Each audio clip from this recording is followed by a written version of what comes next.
Welcome back. Parlons à présent des types des données. En gros, vous pouvez imaginer les types des données comme un intervalle des valeurs que peut prendre une variable.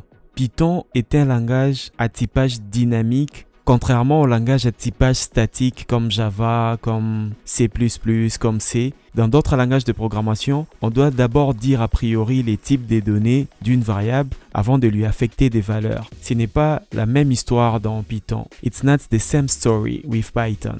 Donc ici, on peut donner n'importe quelle valeur à la variable et Python lui-même sera à mesure de savoir quel type de données a cette variable-là. Par exemple, ici j'ai x et à x, je donne la valeur 12. Je vais voir son type de données. Comme on sait les faire, on va faire un print. Et là, on va taper la fonction type. Et à notre fonction type, on va passer x pour voir son type de données.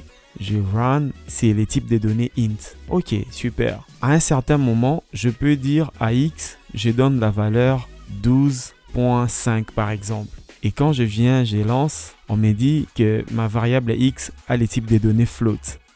Python s'en fiche. Tu n'as pas besoin de dire à l'avance quel type de données aura ta variable. Il suffit de lui donner une valeur pour qu'il se conforme à cette valeur-là et du coup, il sait que cette variable a les types de données int ou float ou quoi que ce soit. Imaginons un moment, j'ai dit que ma variable n'a plus la valeur 12.5. Maintenant, je lui donne le nom d'une ville et là, je mets qui quit par exemple.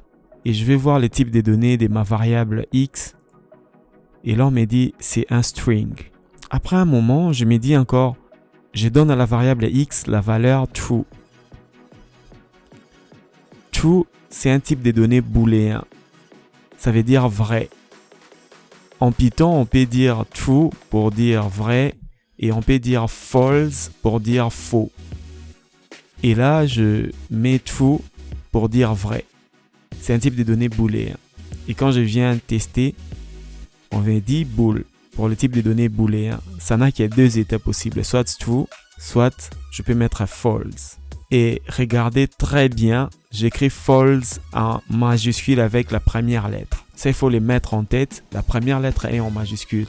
Quand j'écris false avec F minuscule, ça n'a plus de sens. Et vous allez voir que quand je vais lancer les programmes, on va me dire que false, c'est quelque chose qui n'existe pas. Name error. Donc, il faut faire très attention. Quand vous voulez mettre false pour les types de données booléens, vous mettez en majuscule. Les premiers F, c'est en majuscule. Et également pour true. C'était donc ça les types de données qu'on pouvait avoir dans Python. Merci.